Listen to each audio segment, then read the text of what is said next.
आज जानते हैं कि विजय सक्सेना कौन है और कहां से हैं, क्या करते थे।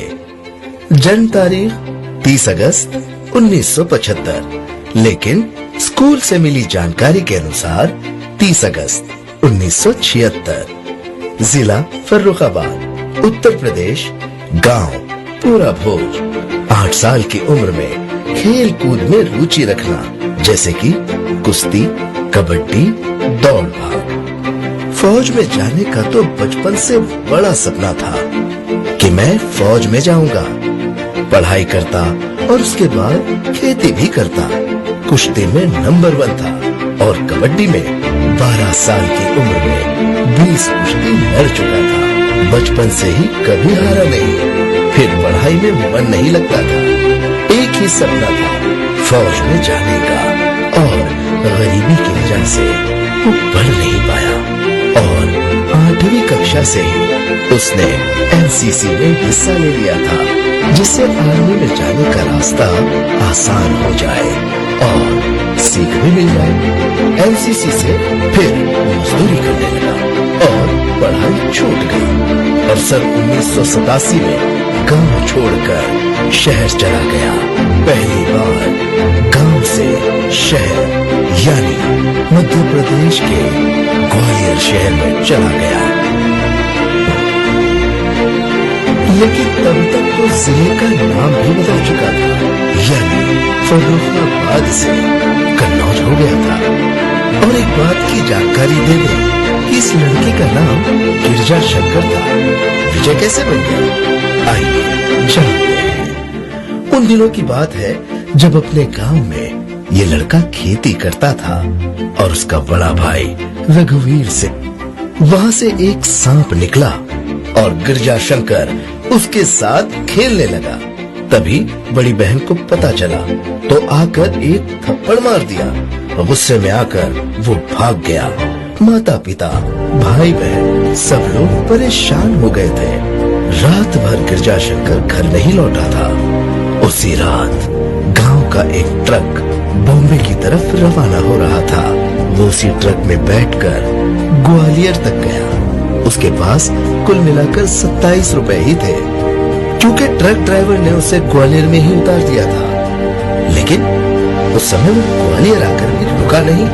वहां पर उसकी मौसी रहती थी और उनके 2 बेटे थे और एक बेटी। फिर उनके बेटे ने गिरजा शंकर को अपने साथ काम पर रख लिया।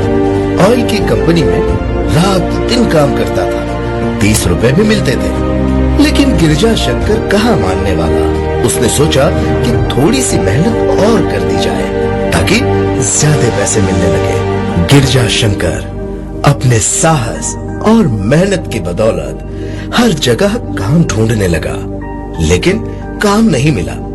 फिर भी उसकी मेहनत रंग लाई और वो दूसरी जगह भी काम करने लगा। वहां पर 35 रुपए मिलने लगे। काम काफी बड़ा था, मगर गिरजा शंकर के नाम से मिल के जो मालिक थे वो हमेशा परेशान रहते थे, क्योंकि उनका ये मानना था कि गिरजा शंकर काफी बड़ा नाम है, इसको छोटा किया जाए। तब जाके हमारे और आपके गिरजा शंकर बन गए विजय सक्सेना।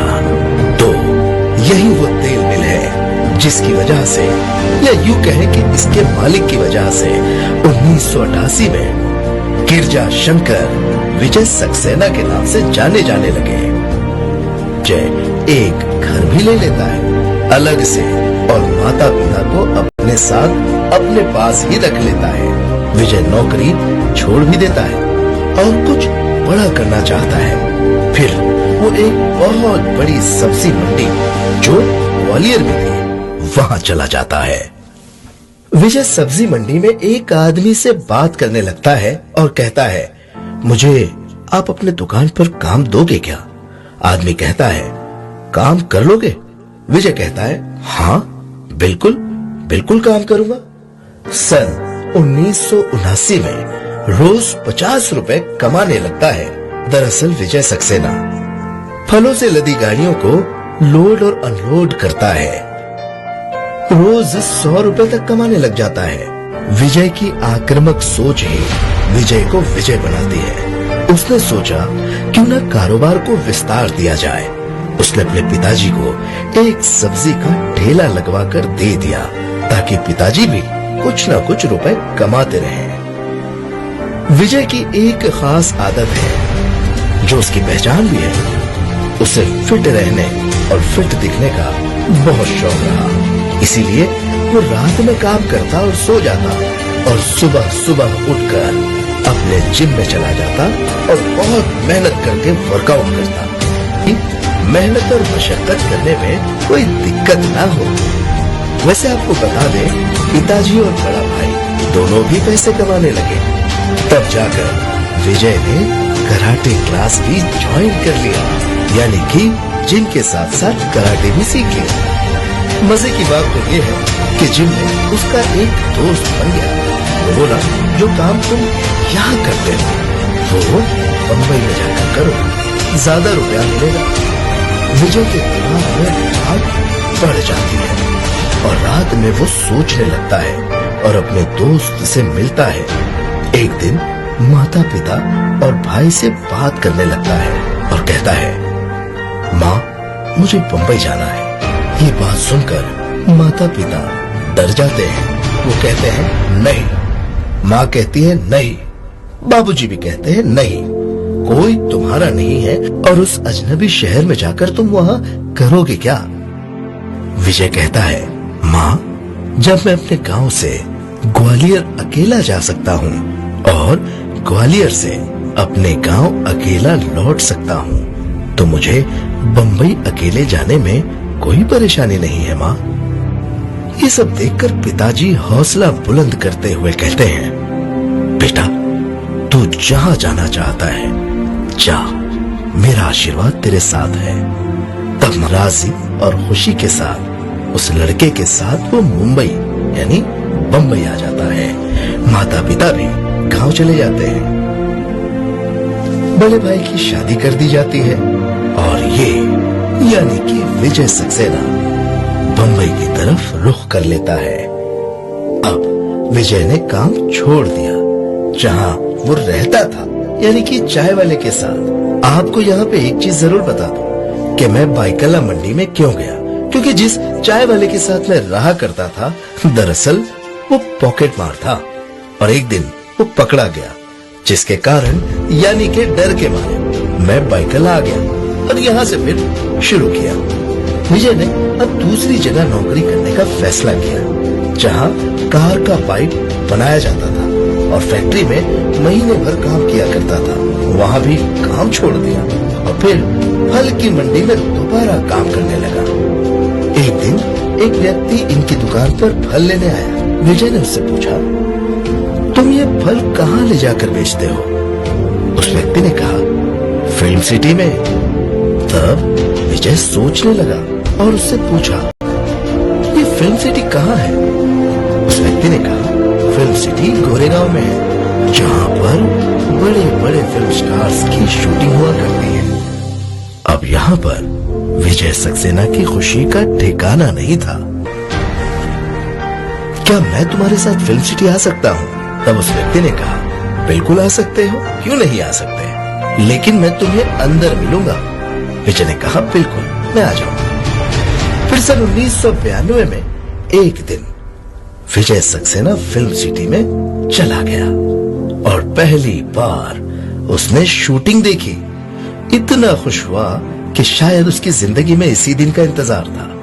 धीरे धीरे वो फिल्म सिटी रोज जाने लगा।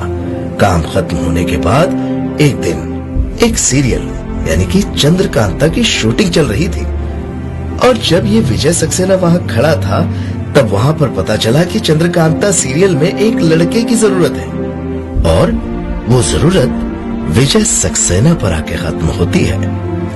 यानी कि विजय सक्सेना को चंद्रकांता जैसे बहुत ही बड़े टेलीविजन धारावाहिक का हिस्सा बनने का मौका मिल गया और इस काम के बाद विजय सक्सेना को पहली बार हिंदी फिल्म इंडस्ट्री की तरफ से 50 रुपए बतौर मेहनताना मिला और उससे कहा गया, सुनो तुम कल भी आ जाना, सन 1993 में।